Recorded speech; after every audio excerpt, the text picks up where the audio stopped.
Tole sagantaa keenya hin beeksisnaa sagantaa ganda badhoo harka qalleeyyiidhaaf deeggarsaa godhamaa jiru. Waldaa Kiristaanaa Daandii Jireenyaa fi TV Jireenyaa waliin ta'uudhaan TV Jireenya Dhugaa jechuudha. Karaa raajii obbo Shaakalee fi bulchaa bulchiisaa ganda badhoo obbo Tolawaa Dinagdeetiin kan gaggeeffamudha. Gaaromsaa waldaa Kiristaanaa Daandii Jireenya Dhugaadhaa fi dhugaa ifa TV'dhaanii maqaa gara gandaa keenyaa nagaan sana godhanii jechuu barbaada. Keessattuu jechuudha raajii taakkalee maqaan keessatti hojii gurguddaa isaa akka milkaa'ee beekamaadha. Hojii kana cinaatti garuu hojii isin guyyaa irraa harka qalleessa amma danda'amu deeggaruudhaaf ganda keenyatti dhuftanii fi sinituun galateeffachuu danda'u waan barbaannee fi maqaa kootiif maqaa bulchiinsaa ganda akkasuma hooggansa ganda badhootiin barbaadaa galatoomaa jechuu barbaada. Akkas jedhee waan hundumaa dursa jechuudha. Waan hundumaa dursa waan nama gammachiisu nyaatanii dhuguu caalaa waan hiyyeessa deeggaruun kan nama gammachiisu aadaadhaan beekamaadha. Isin warri harka qabanii kun isin waan sirriitti isin hubachuudhaa qabdanii waan nuyi ammas ilaallu kun guddaa ta'edhaan miti. Guddaa ta'edhaan miti. Garuu kan isin beekuu qabdan namni namaaf qoricha. Namni namaaf yoo jira nama bukkee yoo dhaabate wal bukkee yoo dhaabanne keessumatti iyyuu dhimmoota soomiikaa kana kan wal qabatu gooftaan Yesuus Kiristoosis gara lafaa kanaa kan inni dhufee lubbuu namaa kanaaf nama waan jaallatu jira. Jaalala nama waan qabuuf gara kana dhufee isinis kana hubattanii booriftaan kan caalaa deeggarsa guddaa ta'uu danda'a. Karaa waldaa kiristaanaa kanaatiin amma kun kaka'umsa jiru yoo ilaallu kana caalaa booriftaan nama badannee waan kana caalaa nama deeggaruu hin dandeenye. Kanaaf maqaa keessaniin ani isaaniin galateeffachuu waan barbaada haamilee harka qolaanaaf turre. Ani kana inni waan nu isin ilaalu waan isaan isin ilaalan kana hin tuffattan jechuudha. Isin bukkee jirraa dhalootee asiidha taakkaleen hin beektu raajii taakkaleen kanaan dura akkuma beekamu mana kana keessaallee nama ashaaraa qabu jechuudha. Ijaarsa mana kanaa keessaafi namoota ashaaraa qaban keessaa isaan tokko waan ta'aniif kana beektanii isin gama kamiin jechuudha bukkee akkasin dhaabattan akkasin deeggartan har'a yoo harka qalleessii taatanii fudhattanii boortariitii dhalli isin dhaltanii dhalli isinirraa dhalatee kana caalaa nama biraa deeggaruu danda'a jechuudha. Tuffachuu hin qabdan jechuudha. Nama jijjiiruu danda'a jechuudha. Hiixachuu danda'a kennuu danda'a jechuudha. Kanaaf isin kana beektanii waan nu isin ilaallu kana galataa wajjin raajii taakkalee kana akka nu barbaada. Raajii taakkalee galatachuu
Nagaa paraadoo waaqayyoo bakka jirtan hundumaatti isiniif haa baay'atu biyya alaaf biyya keessa teessanii TV dhugaa daandii jireenya dhugaa kan hordofaa jirtanii bakki nuti itti argamnee jirru guyyaan har'aa guyyaa addaadha.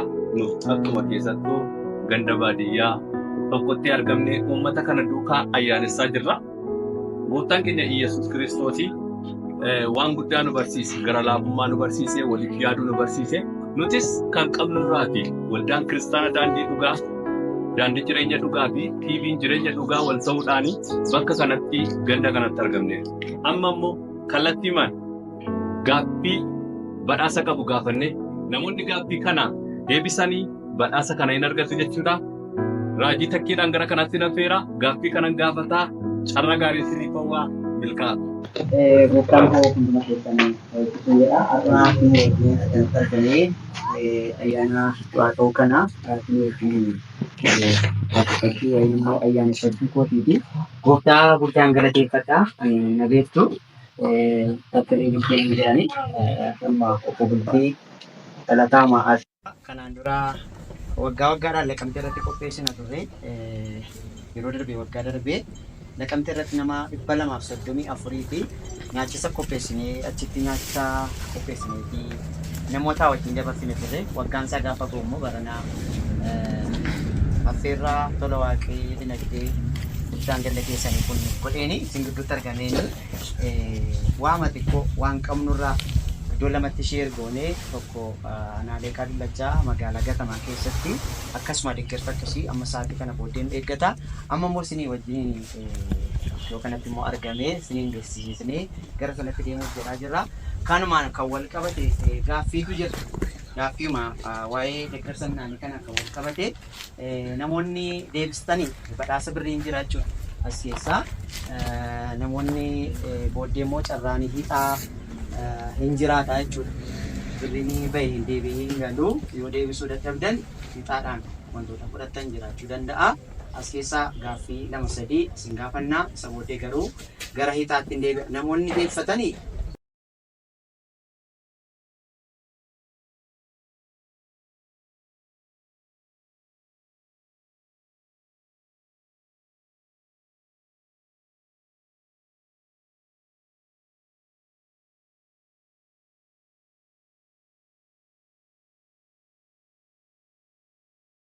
gaaffii ani si gaafadhu kun midhaan kiiloo 10dha.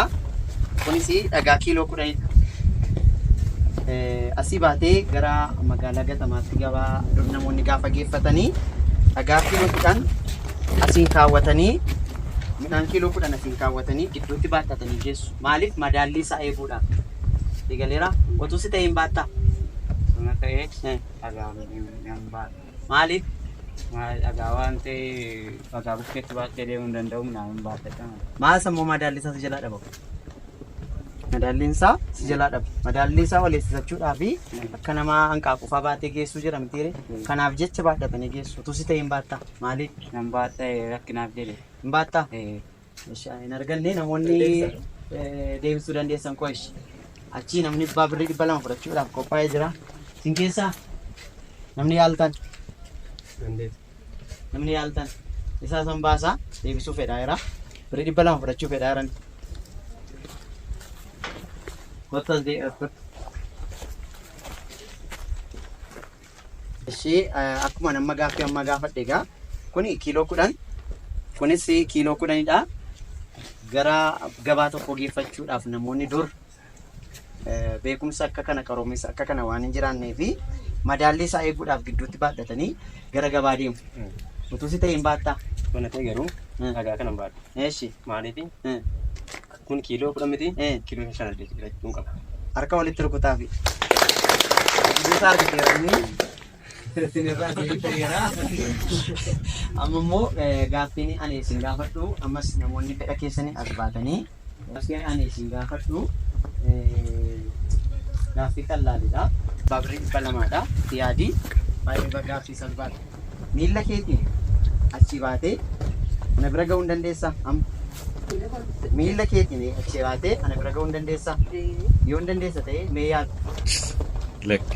Argatteetti? Hin arganne. Hin arganne. Eeshi. Namni yaalee fudhachuu hin danda'u. Deebi'ee. Eeshi. Eeshi eenyuun affeeraa kottu?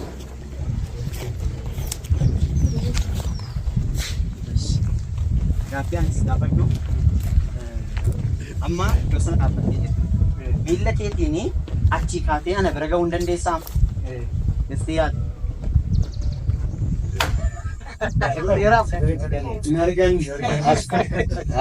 Deebiinsaa kanan siniin jechuu barbaade obboleettiin koo otoo odeeffatteetti ta'e hin argatti miila qullaa yaaluu dandeessitu. Otuma ishee miicaamaa baafachuudhaaf gadi jetteetti ta'e odeemu baatte iyyuu hin kennamaaf. Miila isheedhaan jedhame waan Miila isheedhaan namni qaamaadhaan tarkaanfatu. Miila qullaa deemu. Yeroo inni na bira ga'ee qabu caammaa isaa baastee tarkaanfachuu agarsiisuu qaba. Miila qullaadha waan ta'eef. Okay, isheen teesseetti iddoo ani taa'ee ka'u taa'uu hin dandeessaa? Yookiin immoo lakkii iddoo ani taa'ee ka'u taa'uu hin dandeessaa? Maaliif? Walakkaa argatteetta maaliif? Amati qarshii 100 walakkaa argatteetta maaliif 100?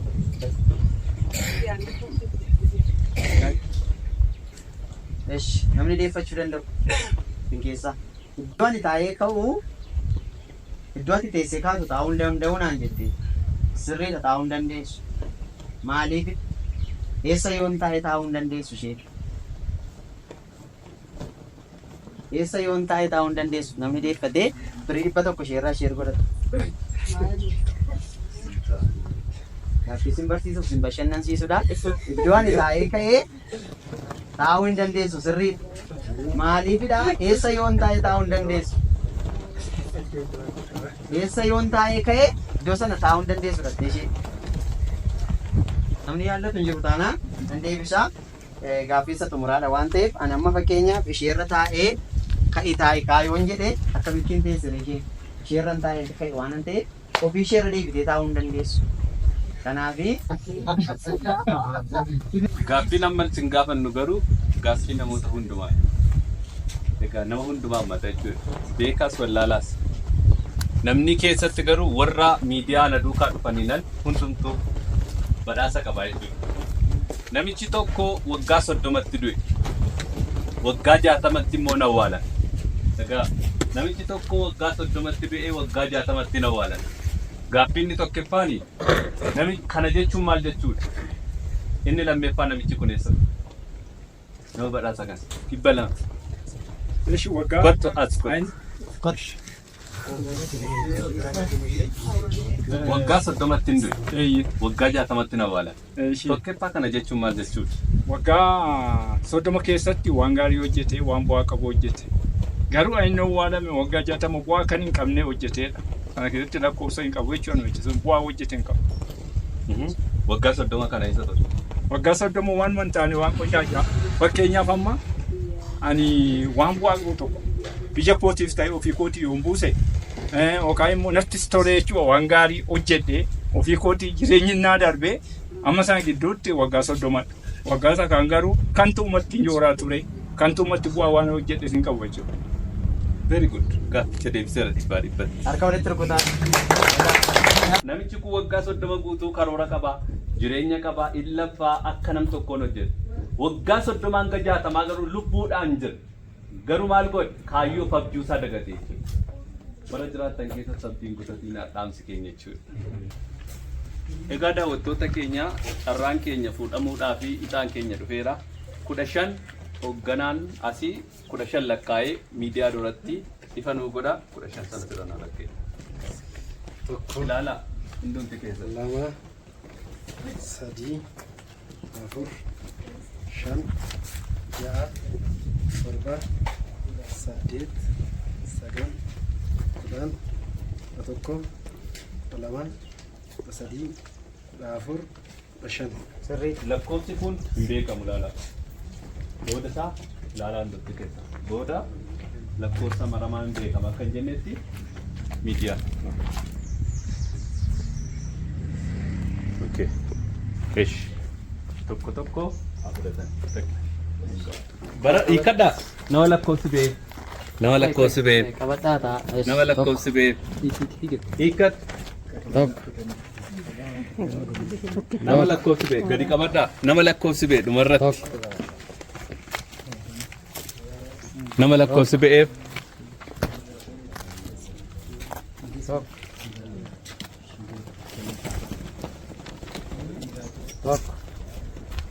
Hiikadhaa. Amma ixaa sana hundumti isaanii fudhataniiru. Garuu namni lakkoofsi isin geessanan keessan as nu ba'a. Lakkoofsa bichaa. Sigeera. Lakkoofsa lama. Zeeroodha. Atiin zeeroo. Zeeroo. Lakkoofsa. Meeqa sin geessinu?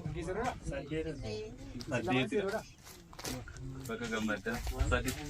Harka rukkutaa fi ixaa fudhatanii ixaa isaanii qaqqabeeraanii. Okay.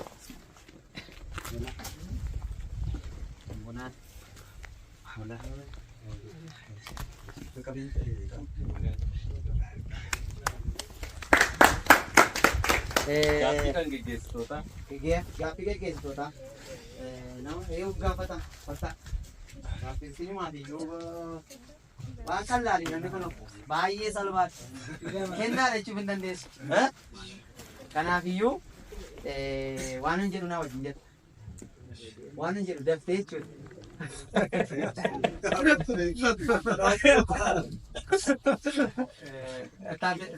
Eeyyuudha kan biraa. Hin jetti akkasuma jette gaa.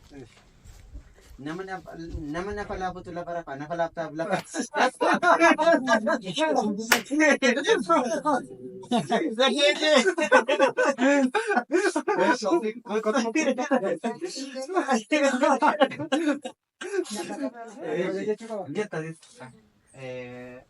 Sama maatii gaafadhu. Tiyaati. Nama nafa laafutu lafa rafa nafa laaftaaf lafa raftaa. Def. Nama la.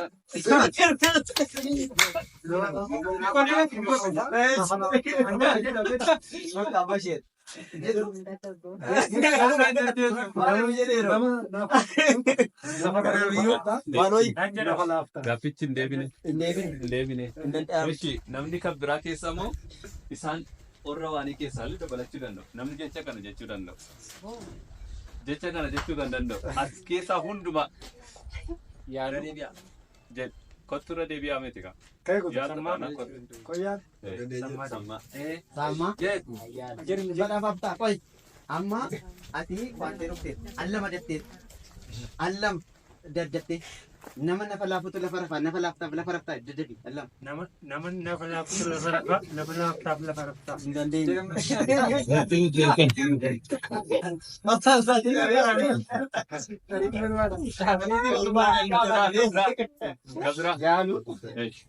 Ishee daddaftee allama jetta amma sitti dhufee si wajjin haasaa jechuudha. Tokko lama sadii nama nafa laafutu lafa rafaa nafa laaftaaf lafa raftaa. Nama lafa rafaa lafa rafaa.